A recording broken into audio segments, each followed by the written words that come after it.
ध्यान लगाने मैं चलूं, ध्यान लगे ना मेरा। हे बुद्ध, आप ही कर दो पार मेरा ये बेड़ा। जी हाँ दोस्तों, जब भी हम ध्यान लगाने की कोशिश करते हैं तो हमारा ध्यान लग ही नहीं पाता है, या फिर हमारे मन में ये शंका रहती है कि हमें पता ही नहीं होता कि ध्यान क्या होता है और कैसे लगाया जाता है। इसी दुविधा का हल भगवान बुद्ध ने बड़े ही सरल शब्दों में किया हुआ है। भगवान बुद्ध ध्यान की प्रतिमा माने जाते हैं और उन्होंने जितने सरल तरीके से ध्यान की विधियां बताई हैं और किसी ने नहीं बताई। ये कहानी पूरी सुनने के बाद आपको ध्यान के बारे में कोई भी शंका नहीं रहेगी। तो चलिए कहानी को शुरू करते हैं। एक बार बुद्ध के पास उनका एक शिष्य आया और उनसे बोला, बुद्ध, मुझे आपके सानिध्य में 3 साल हो गए हैं। मैं रोज आपके बताए अनुसार ध्यान लगाता हूँ, फिर भी मुझे 3 साल में ध्यान से कुछ भी नहीं प्राप्त हुआ। वहीं मेरे मित्र कहते हैं कि उन्हें कुछ ना कुछ ध्यान करके प्राप्त हुआ है, पर फिर मुझे क्यों नहीं हुआ। मुझे माफ करें बुद्ध, पर अब मेरे मन में ये विचार आने लगे हैं कि ध्यान से कुछ मिलता भी है या फिर ये मिथ्या है, क्योंकि मुझे तो आज तक कुछ भी नहीं मिला। और जो लोग कहते हैं कि मुझे ध्यान करने से ये प्राप्त हुआ, वो प्राप्त हुआ, मुझे लगता है कि वे सब झूठ बोलते हैं। आपने ही कहा था कि अपनी बुद्धि से खोजो, और अब इतने वर्षों तक ध्यान करने के बाद मुझे ऐसा लगता है कि ध्यान से कुछ नहीं मिलता। आप ही मेरा मार्गदर्शन करें। बुद्ध मुस्कुराए और बोले, इसका जवाब मैं कल सुबह ध्यान सभा में दूंगा, तुम वहां आना। अगले दिन बुद्ध सभी को इकट्ठा करके उपदेश देने लगे। उन्होंने कहा, आज मैं तुम्हें एक कहानी सुनाऊंगा। उसे तुम बस एक कहानी की तरह सुनना और समझना। ये पूरी तरह से एक काल्पनिक कहानी है। एक गुरु ज्ञान के लिए बहुत प्रसिद्ध थे। कहा जाता है उन्होंने एक सोने का पहाड़ जिसका शीश हीरे का बना हुआ था उसे खोज लिया था, जिससे उन्हें ज्ञान की प्राप्ति हुई। वो पहाड़ पर अकेले रहते थे। उन्होंने किसी को भी अपना शिष्य नहीं बनाया। काफी समय बाद 3 भाई उनके शिष्य बनने के लिए उनके पास गए और उनसे ज्ञान ग्रहण करने को कहा। गुरु मान गए और उन्हें अपने साथ में ही रख लिया। फिर तीनों ने उनसे सोने के पहाड़ के बारे में पूछा। गुरु ने कहा, मैं तुम तीनों को इसका जवाब बारी बारी से दूंगा और इसका रास्ता भी बताऊंगा ताकि तुम उस पर चढ़ सको। फिर गुरु ने पहले शिष्य को बुलाया और एक रास्ते की तरफ इशारा किया और कहा कि यहाँ से तुम सीधे चले जाना और कहीं मत मुड़ना। ये रास्ता तुम्हें सीधे उस पहाड़ तक ले जाएगा और कहीं भी अपनी यात्रा मत रोकना। वो शिष्य अपने गुरु का आशीर्वाद लेकर यात्रा के लिए निकल पड़ा। रास्ते में उसे काफी कठिनाई हुई। उसके पांव में कांटे चुभे, कुछ कीड़े मकोड़ों ने भी उसे काटा, कुछ जंगली जानवरों से भी उसका सामना हुआ, पर वो जैसे तैसे जंगल पार कर रहा था। तभी रास्ते में उसे भूख लगी। उसने जंगल में कुछ खाने का इंतजाम किया। खाना खाकर फिर से वो आगे बढ़ गया। उसके बाद वो एक मरुस्थल में पहुंच गया। वो काफी बड़ा था। उसके पास खाने के लिए थोड़ा सा खाना बचा हुआ था, लेकिन उसके पास पानी नहीं था और वो प्यास से बहुत व्याकुल हो रहा था। फिर भी वो चलता रहा। चलते चलते अंत में वो बेहद थक गया। अब उसके लिए प्यास सहना नामुमकिन हो गया था। उसके मन में अब ये सवाल आने लगे कि कहीं गुरु ने उसे कोई गलत मार्ग तो नहीं बता दिया।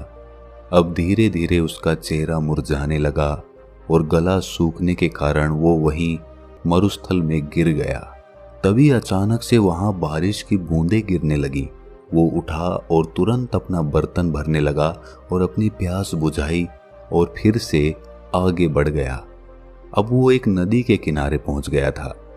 नदी पार करने के लिए उसने एक नौका बनाई और उसे पार करने लगा। तभी वहां एक बवंडर आ गया और उसकी नाव उसमें डूबती चली गई। वो आदमी भी पानी में डूबने लगा और डूबते हुए सोचने लगा कि गुरुजी ने ये कैसा मार्ग बताया है। यहाँ तो बार बार मैं मौत के करीब जा रहा हूँ। अब तो पक्का ही मैं नहीं बचूंगा। तभी वहां पर कुछ लोग पहुंच गए और उस शिष्य को बचा लिया। वो पास के गांव के मछुआरे थे, इसलिए उन्होंने उस शिष्य को अपने घर ले जाकर खाना खिलाया और कुछ खाना खाने के बाद उसे आगे के रास्ते के लिए थोड़ा सा खाना दे दिया। वो शिष्य फिर से आगे बढ़ गया। जैसे जैसे वो आगे बढ़ा तो आखिर में उसने देखा कि आगे एक बहुत बड़ी खाई थी। उसे देखकर वो जोर से चिल्लाकर बोला, गुरु ने मुझे गलत रास्ता दिखाया है। हीरे के शीश वाला सोने का पहाड़ तो छोड़ो, यहाँ तो कोई रास्ता तक नहीं है। मेरी सारी मेहनत व्यर्थ हो गई। और वो वापस यात्रा कर गुरु के पास पहुंच गया और कहा, आपने मुझे गलत मार्ग क्यों बताया? वहां तो कोई पहाड़ ही नहीं था, बस एक जंगल, मरुस्थल, नदियां और खाई के अलावा कुछ नहीं था वहां पर। गुरु ने कहा, तो तुमने इन सब से क्या सीखा?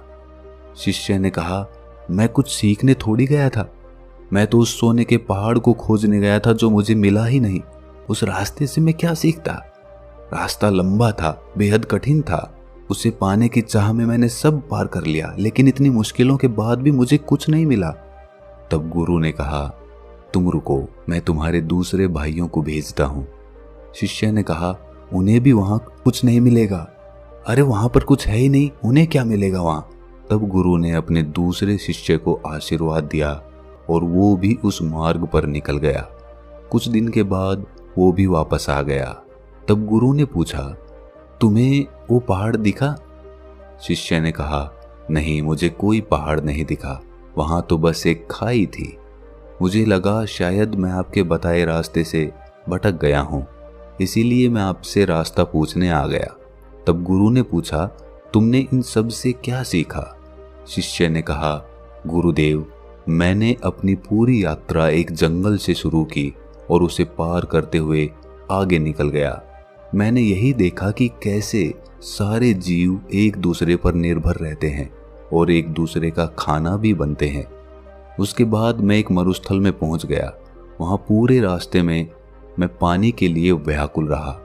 एक समय के लिए मुझे ऐसा लगा जैसे मैं मृत्यु के करीब आ गया हूं। तब मैंने समझा कि जीवन का मोल क्या होता है, एक एक सांस की कीमत क्या होती है। तब मैंने आकाश से अमृत को बरसते देखा। तब उस पानी को पीकर मुझे वापस जीवन मिला। वो पानी बेहद मीठा था। तब मुझे एहसास हुआ कि पानी ही असली अमृत होता है। उसके बाद मैं एक नदी के पास पहुंचा। वो बेहद सुंदर थी। उसका पानी बहुत बहुत साफ था।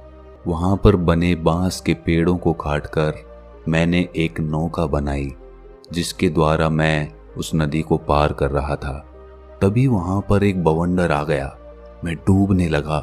तब मुझे कुछ मछुआरों ने वहां पर बचा लिया। तब मुझे एहसास हुआ कि मुसीबत के सामने हम हमेशा चाहते हैं कि कोई हमारी मदद करे, लेकिन हम कभी किसी की मदद नहीं करते। उसके बाद उन मछुआरों ने मुझे अपने घर ले जाकर भोजन कराया। वहां मैंने देखा कि कैसे लोग भूख के मारे तड़प रहे हैं, एक बेहतर जीवन के लिए तरस रहे हैं। कोई बीमार है तो किसी का इलाज चल रहा है। कोई पत्नी अपने पति के वियोग में रो रही है। मुझे जड़ी बूटियों का थोड़ा ज्ञान था, जिसके कारण मैंने वहां एक बीमार बच्चे का इलाज किया और उसे ठीक कर दिया। तब मुझे महसूस हुआ कि दूसरों की मदद करने पर कितना सुकून मिलता है।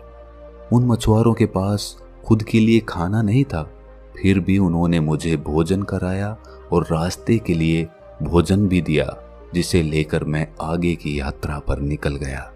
उसके बाद आगे मैं एक खाई के पास पहुंच गया। वो मुझे एकदम शांत लगी। वहां किसी की आवाज सुनाई नहीं दे रही थी, बस मैं अपनी सांसों को सुन रहा था। उस समय मुझे लगा कि मैं आपके बताए रास्ते से भटक गया हूं, क्योंकि वहां कोई भी सोने की चट्टान नहीं थी। तब मैं वापस आपके पास आया, दोबारा से सही मार्ग पूछने के लिए। शिष्य ने कहा, हे गुरुदेव, क्या मैं गलत मार्ग पर चला गया था? गुरु ने कहा, नहीं, तुम बिल्कुल सही मार्ग पर गए थे और जल्द ही तुम्हें वो पहाड़ भी मिल जाएगा। तब गुरु ने अपने तीसरे शिष्य से पूछा, क्या तुम भी पहाड़ खोजना चाहते हो? तब शिष्य ने कहा, गुरुदेव, मुझे उस रास्ते पर पहाड़ मिलेगा या नहीं ये तो मैं नहीं जानता, लेकिन मेरे शिष्य भाइयों ने जो वहाँ के बारे में बताया है मैं उसे जानना चाहता हूँ। तब तीसरा शिष्य गुरु का आशीर्वाद लेकर यात्रा पर निकल पड़ा। कुछ दिन बाद वो शिष्य वापस आया। गुरु उसे देखकर समझ गए थे कि उसे वो पहाड़ मिल गया है। उसके चेहरे पर अलग ही चमक थी, वो काफी शांत था। शिष्य ने गुरु को प्रणाम करते हुए कहा, हे गुरुदेव, आपने जो मार्ग दिखाया उसका मैं बहुत आभारी हूँ। मुझे वो सोने का पहाड़ मिल गया है जिसका शीश हीरे का बना हुआ है। ये सुनकर बाकी दोनों शिष्य बोले, क्या तुम्हें वो खाई मिली? तीसरे शिष्य ने कहा, हाँ, मुझे मिली थी। मैंने भी वो सब अनुभव किया जो तुमने किया था। आखिर में मुझे वो खाई मिली जहां अपार शांति थी। इतनी शांति मुझे कहीं नहीं मिली। मुझे पता था मैं सही मार्ग पर हूँ। पहाड़ यही है। उसे ढूंढने के लिए मैंने खाई में कदम बढ़ा दिया। उस समय मेरे मन में भी बहुत सी आशंकाएं थीं, लेकिन मैंने 2 बार मृत्यु को करीब से देख लिया था, इसलिए मुझे उसका भय नहीं था। अब मुझे बस वो पहाड़ ढूंढना था और मैंने अपना कदम उस तरफ बढ़ा दिया। जब मैं आगे बढ़ा तब मैंने देखा कि मैं खाई में गिरने की जगह हवा में उड़ रहा हूँ और इसी तरह मैं उस खाई पर आगे बढ़ता चला गया और मैंने वो खाई पार कर ली। जब मैं आगे पहुंचा तो वहाँ काफी अंधेरा था, बिल्कुल भी रोशनी नहीं थी। उसके बाद जब मैं और आगे बढ़ा तब देखा कि आगे अथाह रोशनी है। वो रोशनी इतनी थी कि मुझे उसमें कुछ भी दिखाई नहीं दिया। तब भी मैं आगे सीधा बढ़ता गया। उस समय भी मैं बेहद डर रहा था, कांप रहा था, लेकिन फिर भी मैं आगे बढ़ता रहा और अंत में मुझे वो सोने का पहाड़ मिल गया जिसका शीश हीरे का था। उसके ऊपर जाने के बाद मेरा मन बिल्कुल शांत हो गया। बेहद खुशी हुई और मन आनंदित हो उठा। कहानी पूरी होने के बाद बुद्ध ने सबसे पूछा कि तुमने इससे क्या सीखा? तब बुद्ध के शिष्य उनके सामने हाथ जोड़कर खड़े हो गए और कहा कि हे बुद्ध, उन तीनों शिष्यों के गुरु ने जो रास्ता उन्हें दिखाया था वो रास्ता उनके अंतर्मन का था। पहले शिष्य की लगन और निष्ठा सही थी, लेकिन वो महत्वाकांक्षी था। उसने मार्ग में आई किसी भी चीज से कुछ भी ज्ञान प्राप्त नहीं किया। वो पूर्ण रूप से महत्वाकांक्षी हो गया। उसके मन में बस वो पहाड़ चल रहा था, जिसकी वजह से वो आसपास की चीजों से कोई भी सीख नहीं ले सका, जबकि उसके आसपास ज्ञान ही ज्ञान था। दूसरे शिष्य ने सब देखा और समझा कि प्रकृति कैसे काम करती है, जीवन कैसे जिया जाता है, मौत के समय कैसा लगता है। उसने मौत और सांसों के मूल्य को समझा। उसने अमृत को पहचाना कि पानी ही अमृत है। वो आखिर तक गया और उस छोर से वापस आ गया जहां उसे मंजिल मिलनी थी। वो उस खाई को देखकर घबरा गया जिसकी अथाह शांति उसको पसंद आई थी, लेकिन वो ये नहीं समझ पाया कि वही उसका रास्ता है और वो उसे गलत मार्ग समझकर गुरु के पास वापस लौट आया। लेकिन इस यात्रा से उसने कुछ पाया, लेकिन तीसरे शिष्य के मन में उस पहाड़ को पाने की कोई जिज्ञासा नहीं थी। वो तो बस उस मार्ग को जानना चाहता था, उसे देखना चाहता था जो उसके साथियों ने देखा था। आखिर में वही हुआ, उसने हर चीज अनुभव की। फर्क बस इतना था कि वो उस खाई की गहराइयों में चला गया जहां एकदम अनंत शांति थी। वो इस सब को महसूस करते हुए अंधकार में आगे बढ़ता गया और एक समय के बाद उसने रोशनी ही रोशनी देखी। और वो पहाड़ जिसकी उसे तलाश थी, वो पहाड़ कोई और नहीं बल्कि खुद का उसका शरीर था जिसमें सोना उसका शरीर था, जबकि हीरे का शीश उसका मस्तिष्क था, जिसमें उसे बहुत सारा ज्ञान और शांति अनुभव हो रही थी। अब जिस शिष्य ने बुद्ध से कहा था कि उसने 3 साल में ध्यान से कोई भी चीज प्राप्त नहीं की, वो बुद्ध से जाकर बोला कि मुझे माफ कर दें, पहले मैं आपका पहला शिष्य बना हुआ था, लेकिन अब मैं कोशिश करूंगा कि आपका दूसरा शिष्य बनकर दिखाऊं। अब मेरे मन में कोई भी दुविधा या सवाल नहीं है। दोस्तों, हम सब का ध्यान मंजिल की तरफ होता है, लेकिन असली आनंद तो रास्ते का होता है, मार्ग का होता है। और जो व्यक्ति मार्ग का आनंद लेते हुए मंजिल का सफर तय करता है, वो मंजिल तक पहुंचते पहुंचते ही अथाह शांति को प्राप्त कर लेता है। और जो आदमी सिर्फ मंजिल पर पहुंचने की चिंता करता है, वो मार्ग का आनंद ही नहीं ले पाता। इसीलिए मंजिल से ज्यादा मार्ग जरूरी हो जाता है। अगर आपको ये कहानी थोड़ी सी भी ज्ञानवर्धक लगी तो इसे अपने सगे संबंधियों और दोस्तों के साथ शेयर जरूर करें, और ऐसी ही ज्ञानवर्धक कहानियां सुनने के लिए हमारे चैनल को सब्सक्राइब कर लें और इस वीडियो को लाइक ज़रूर कर दें। तो मिलते हैं अगली कहानी में, तब तक के लिए अपना ख्याल रखें।